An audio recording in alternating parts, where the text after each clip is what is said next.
Okay guys, I want to talk to you guys about your squat, okay? This is something that I think a lot of us are now becoming more aware of. It's something that we shouldn't be having to avoid. It's something that certainly shouldn't hurt us, but it's something that a lot of us are just living without, and that's the ability to be able to sit down into our heels comfortably and confidently for a length of time. Now, this is just generally down to a lack of use, okay? We just generally don't do it enough in our culture and our day-to-day lives.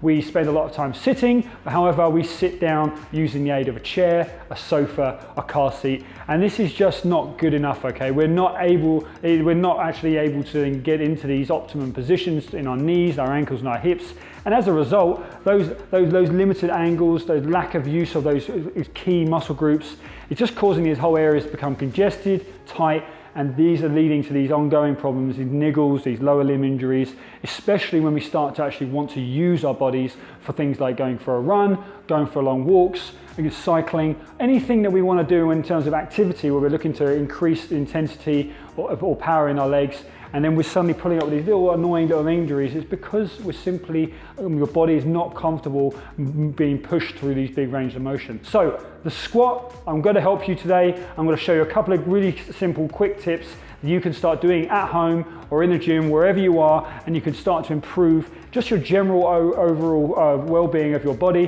but also it's going to really go a long way to help your own performance.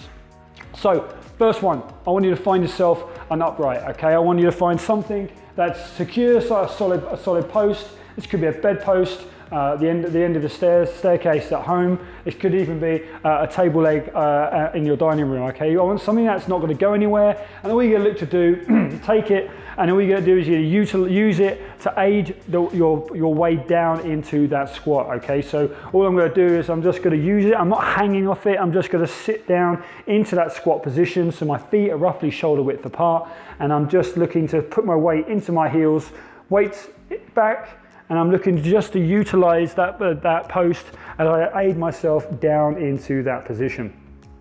Now, once I'm down here, I'm just going to find that range of motion that I'm comfortable being in, and I'm just going to hang out here for a little bit, just allowing my body to familiarize itself with having that weight in these deep ranges of motion.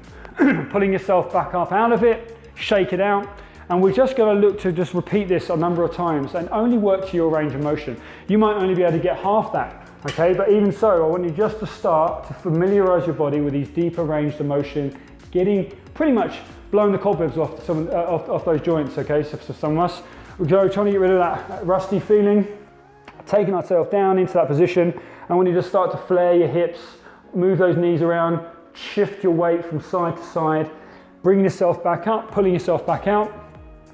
And again, we're just looking to work for 10, 15, 20 seconds to slowly increment that time under tension down in the bottom of the squat. Now, if you're lucky enough to have a suspension trainer to hand, all right, this again, we can utilize these types of pieces of equipment. If you walk into the gym environment, grab hold of them. First thing I want to see you doing, okay, is just sitting down into that squat, using that resistance band, suspension trainer, just to sit down and spend more time in the squat.